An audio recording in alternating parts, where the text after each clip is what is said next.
Escuchemos esta tesis magistral. Conservative friends right here, they always tell me that the problem is high taxes, but they're wrong. Of course, high taxes are extremely high here in the United States. I give you that. You're right in that. But that's not the real problem. The real problem is not the high taxes themselves, but the fact that they are not even really funding the government. Not even those high taxes, higher than a lot of places in the world, not even those taxes are really funding the government.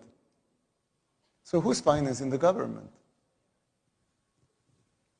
Government is financed by treasury bonds, paper. And who buys the treasury bonds? Mostly the Fed. And how does the Fed buy them? By printing money. But what backing does the Fed have for that money being printed? The treasury bonds themselves. So basically, you finance the government by printing money out of thin air. Someone could ask, well, so if the government can print the limited amounts of money out of thin air, why do they collect taxes?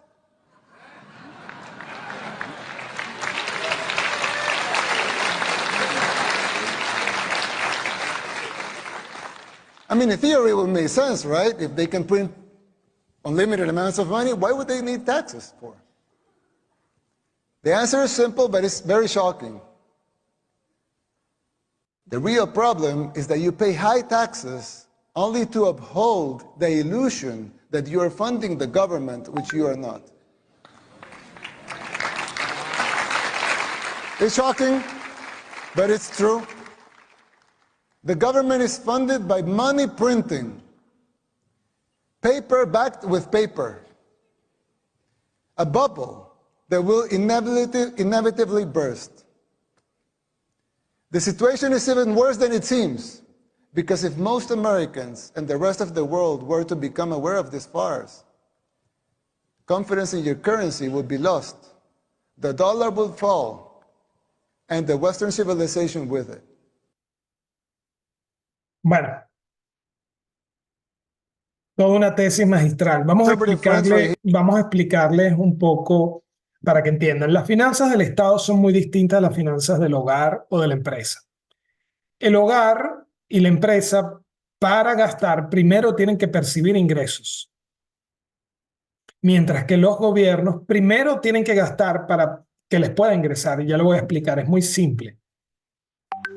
En el caso de los hogares, tienen que o vender sus horas hombre a cambio de un salario o rentar su propiedad, tener un alquiler o simplemente tener algunos cupones, intereses, alquileres, rentas, dividendos que percibir, ingresarlos o simplemente vender activos o endeudarse con el banco para tener un ingreso primero, bien sea corriente o de capital y después gastar. Igual las empresas primero tienen que vender bienes y servicios o simplemente endeudarse con el banco o vender algún activo para poder gastar. Pero esto no es lo que ocurre con los estados. Con los estados, de hecho, ocurre todo lo contrario, porque están del otro lado de la ecuación.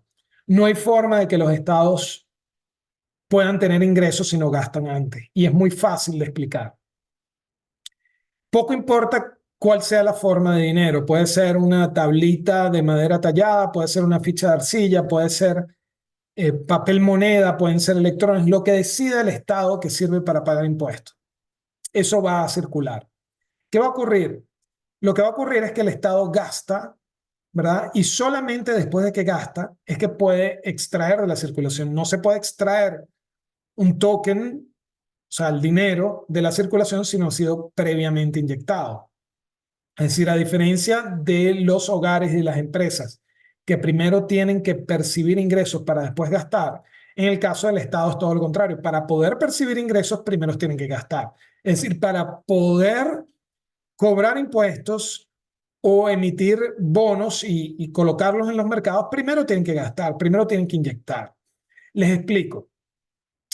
¿El déficit qué es? El déficit es cuando el Estado, digamos, gasta 100, por ejemplo, y recogen impuestos 95. ¿Okay? Dadas las preferencias por el consumo, por el ahorro, por la inversión, el Estado gasta 100 y resulta ser que la gente consume como para pagar unos impuestos por 95. Entonces, ¿qué se produce ahí? Una inyección neta de dinero base. Esa inyección neta de dinero base aumenta la oferta de dinero, eso va a presionar todos los mercados, por tanto, uno de ellos, el de letras y bonos, su demanda y sus precios van a subir y eso es lo mismo que decir que va a caer la tasa de interés. Para evitar que caiga la tasa de interés es que el Estado emite letras, bonos por 5 por la diferencia. Es decir, el gasto inyecta, los impuestos recogen cualquier diferencia, se resuelve en el mercado de bonos. Si el Estado gasta 100 y extrae impuestos 95, hay una inyección neta de dinero base de 5, aumenta la demanda de bonos y de letras, su precio sube, cae la tasa de interés y para evitar que caiga la tasa de interés es que el Estado vende letras y bonos para recoger lo que no recogió por impuestos. Pero si se fijan, no hay forma de que el Estado recoja, el Estado argentino, por ejemplo, recoja pesos argentinos si no los inyecta previamente. ¿Quién los inyecta? El Estado. Primero tiene que gastar, ¿verdad? Para que haya pesos argentinos con que pagar impuestos, porque no hay forma de pagar impuestos en Argentina sin pesos argentinos, o en Venezuela sin bolívares, o en Estados Unidos sin dólares. Primero el Estado gasta su token, lo inyecta, y luego el público paga impuestos. No hay forma de pagar impuestos si no existe con qué pagar impuestos. Para poder pagar impuestos tiene que existir el token con qué pagar impuestos. Si es en Argentina, pesos argentinos. Si es en Venezuela, bolívares. Si es en Estados Unidos, dólares de los Estados Unidos de Norteamérica. Entonces, primero el Estado gasta, inyecta y después es que puede recoger los ingresos bajo la forma de impuestos. Si recoge menos de lo que inyectó, entonces el resto lo recogerá con letras y bonos. Es así de sencillo. ¿Okay? No hay forma de pagar impuestos, ni hay forma de comprar bonos o letras de tesorería si el Estado previamente, en el caso argentino, no ha inyectado pesos argentinos, en el venezolano bolívares y en el de los Estados Unidos el dólar. O sea, que es todo lo opuesto a lo que se está considerando en el caso de hogares y de empresas. En el caso de hogares y empresas, primero percibimos los ingresos corrientes de capital y solamente después gastamos. En el caso del fisco, que no enfrenta esta restricción presupuestaria, es de hecho al revés. La restricción presupuestaria se invierte. No hay forma de que el fisco pueda cobrar impuestos si no inyecta antes vía gasto el token con que se van a cobrar los impuestos. No hay forma de que la gente pague impuestos en pesos argentinos si no se inyectan los pesos argentinos, en bolívares venezolanos si no se inyectan los bolívares venezolanos, en dólares estadounidenses si no se inyectan los dólares estadounidenses. Es decir, no hay forma de que se recoja en el mercado de bienes y servicios con impuestos o en el mercado de dinero y el mercado de capitales con letras y bonos si no se inyecta previamente el token, bolívares, pesos argentinos, dólares, lo que fuese. En el caso del superávit es al revés. Bueno, el Estado gasta 100 y recogen impuestos en el mercado de bienes y servicios con impuestos 105. Entonces hay una extracción neta, disminuye la oferta de dinero, cae la demanda y precio de las letras y bonos y por tanto el tipo de interés tiende a subir. Para evitar que suba, el Estado viene y recompra sus propias letras y bonos. Pero la idea es la misma. No hay forma de que el Estado le ingrese dinero si no lo gasta previamente. Es la gran diferencia entre hogares, empresas y Estado. ¿Okay? Se invierte la restricción presupuestaria. Esto, por supuesto, Nayib Bukele, que va a llevar a su país, por cierto, un default prácticamente con certeza, no lo entiende. No solamente por meterse en el tema de las criptomonedas, que son evidentemente un fraude Ponzi, sino por el hecho simple de no entender de finanzas básicas. Entonces, pero él le está dando ahí clases magistrales. Por supuesto, estoy bloqueado por Nayib Bukele por decirle este tipo de cosas. Pero lo cierto y lo importante es lo siguiente. Lo que hay que entender es que es falso que un Estado pueda imprimir ad infinitum. El Estado lo que puede imprimir es para financiar el gasto, es función de lo que ocurre con el mercado de bienes y servicios.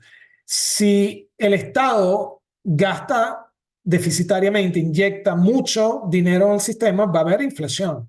Entonces, la restricción está en el mercado de bienes y servicios, es decir, cuando el Estado inyecta mucho dinero y presiona al alza los precios, ahí para.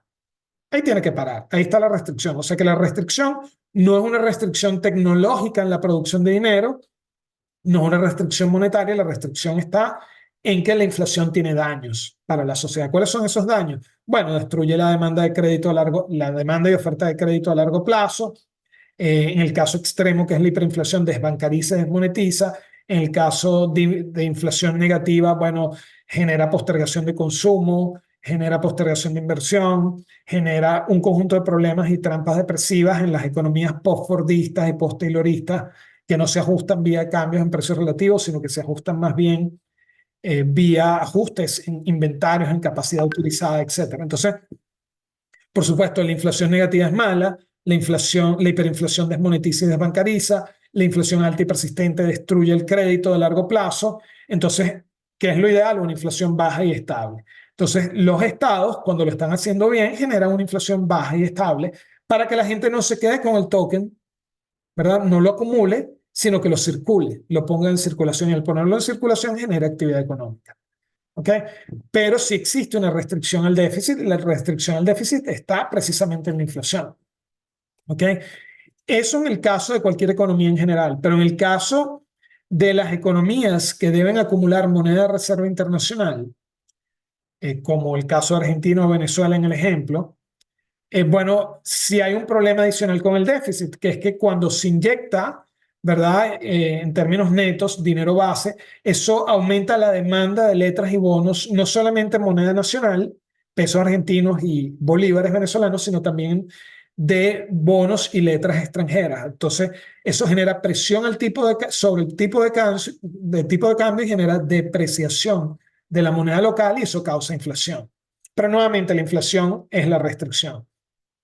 Ahora, en el caso de los Estados Unidos, cuando hay una inyección neta producto del déficit, no hay tanto problema. ¿Por qué? Porque el precio de las mercancías está determinado en términos de dólares y además, en el caso del sector privado estadounidense, ellos no tienen por qué acumular moneda extranjera, porque la moneda nacional circula en el exterior. Ellos pueden viajar con dólares, ellos pueden pagar importaciones con dólares, ellos pueden pagar deuda externa con dólares, en fin. Entonces, no hay una preferencia por la liquidez en dólares que ponga a competir las letras y bonos del extranjero con las letras y bonos de la tesorería de los Estados Unidos. Entonces, la presión en el caso de una economía como la de Venezuela o la de Argentina se da en el mercado monetario de capitales y de bienes y servicios. El monetario, porque las letras en bolívares y en pesos argentinos compiten con las letras de tesorería de los Estados Unidos. En el mercado de capitales, porque los bonos en pesos argentinos y en bolívares venezolanos compiten con los bonos de tesorería en Estados Unidos.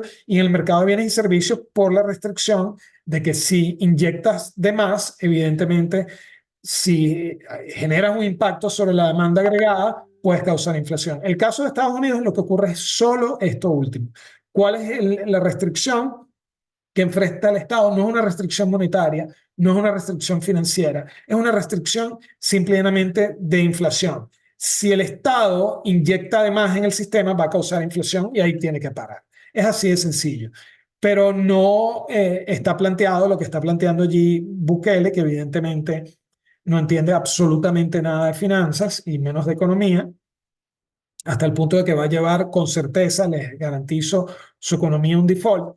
Pero lo cierto es que no entiende porque está planteando que si el planeta supiese lo que está pasando con el dólar, no demandaría dólares. No, eso no funciona así. Existe una preferencia por el dólar y eso es lo que causa precisamente cuando fija el Estado la tasa de interés en dólares, cuando la Reserva Federal fija la tasa de interés en dólares, es el planeta todo el que causa la demanda de dólares.